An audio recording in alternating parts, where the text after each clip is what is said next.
All right, guys, this is your league commissioner with the Week 3 recap. All three 2-0 teams lost, and now there are 7 teams with 2-1 records. It hurts when AP embarrassed Macklin, you son of a bitch.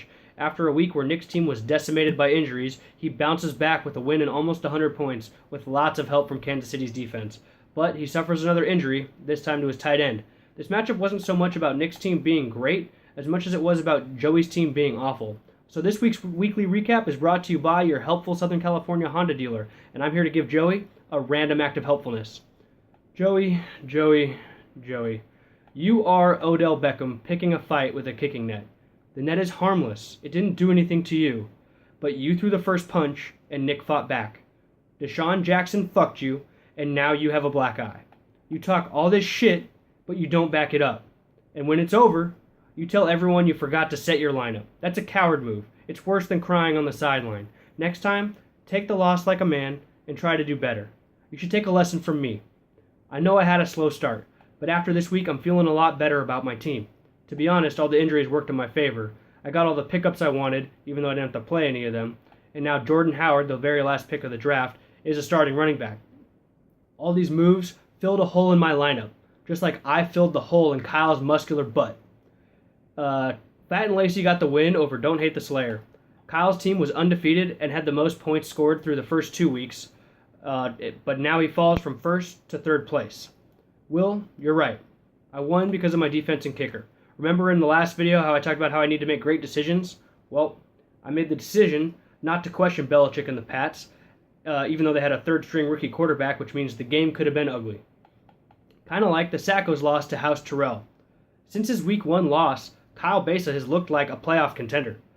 He just had his second straight week with over 100 points, thanks to Marvin Jones' 205 yards and 2 TDs. Kyle's 5th-round pick is the number 1 receiver so far this year. Timmy's number 1 receiver, Julio Jones, had 1 catch for 16 yards. Cam Newton couldn't do anything against Minnesota. Jeremy Langford went down with an injury, and Timmy only scored 40.5 points. That's just terrible. But it's just 1 week. Hopefully that trade with Luke pays off in the long run. Once again, Kings of the North finds itself in a low-scoring matchup, but this time Luke is on the losing end. America's team gets the ugly win, but Will doesn't mind. Kelvin Benjamin had 0 catches for 0 yards, but at least he didn't throw 6 interceptions and end up with negative 3 points like Ryan Fitzpatrick. Luke just traded Cam Newton and some bench players for Tom Brady and some bench players, so he can't wait until Week 5 when he won't have to play Fitzpatrick again.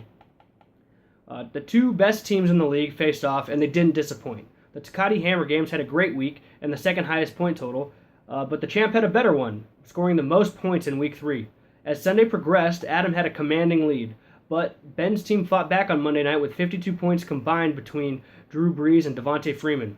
D'Angelo Williams couldn't run the ball, but in the end, luck was on Adam's side with Zach Miller's surprising 2-touchdown game.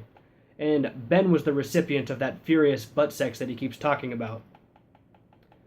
Both Captain America and Runnin' Hyde came out swinging, especially their running backs, as both teams were trying to get their first win of the season. Mike was able to hold on to his lead after Brandon Cooks was shut down by Atlanta's defense. But there is some good news for Curtis, which includes Jeremy Hill's 21.5 points against Denver. Curtis's team is 6th overall in total points, and only has a negative 13.5 point differential. So how is this team 0-3? I guess it just comes down to bad luck, but I expect his team should be getting some wins in the near future. Mike's team is now 1-2 and in 9th place. Thanks a lot, Will, for making the power rankings. I hope you continue to do this in the future. It'd be great if you could do it every week. Last year, I was obsessed with my simulator that would determine each team's probability of making playoffs. If you got maybe if I get bored or if you guys want, I could enter in this season's data and figure out this season's probabilities.